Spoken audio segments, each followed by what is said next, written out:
ભારત દેશના સતત 12 વર્ષથી લોકો માટે સતત કાર્યશીલ રહેલા એવા માનનીય વડાપ્રધાન શ્રી નરેન્દ્રભાઈ મોદી, એવા જ ગુજરાતના પનોતા પુત્ર અને હાલના ગૃહમંત્રી ભારત સરકારના એવા શ્રી અમિતભાઈ શાહ, ગુજરાતના મુખ્યમંત્રી શ્રી ભૂપેન્દ્રભાઈ પટેલ, ગુજરાત ભારતીય જનતા પાર્ટીના અધ્યક્ષ જગદીશભાઈ વિશ્વકર્મા, ગુજરાત સરકારના મુખ્યમંત્રી ઉપમુખ્યમંત્રી ભાઈ શ્રી હર્ષભાઈ,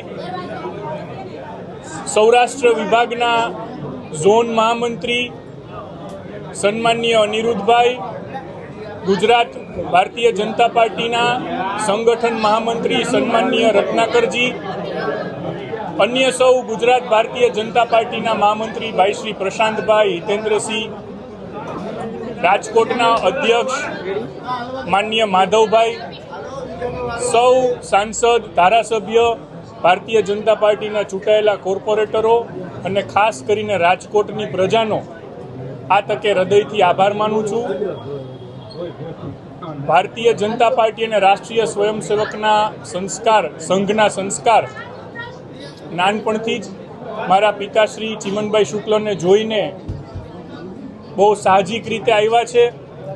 આ તકે આ જવાબદારી પક્ષે મને આપી છે એ માટે મારા માતા પિતાને સ્મરણ કરીને તેમના ચરણમાં વંદન કરું છું.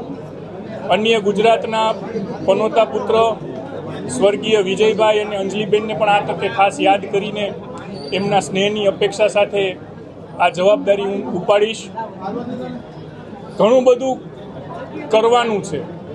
2.5 વર્ષ રાજકોટ માટે જે રાજકોટની જનતા ભારતીય જનતા પાર્ટી પાસેથી અપેક્ષા સેવી રહી છે, એ અપેક્ષા પરિપૂર્ણ કરવાની જવાબદારી જ્યારે અમારા લોકોની ટીમ ઉપર આપી છે, ત્યારે અમારા પક્ષનો હૃદય સાથે આભાર માનીને આ જવાબદારીનું વહન કરવા માટેની સંપૂર્ણ તૈયારી અને ઉત્સુકતા બતાવી રહ્યો છું.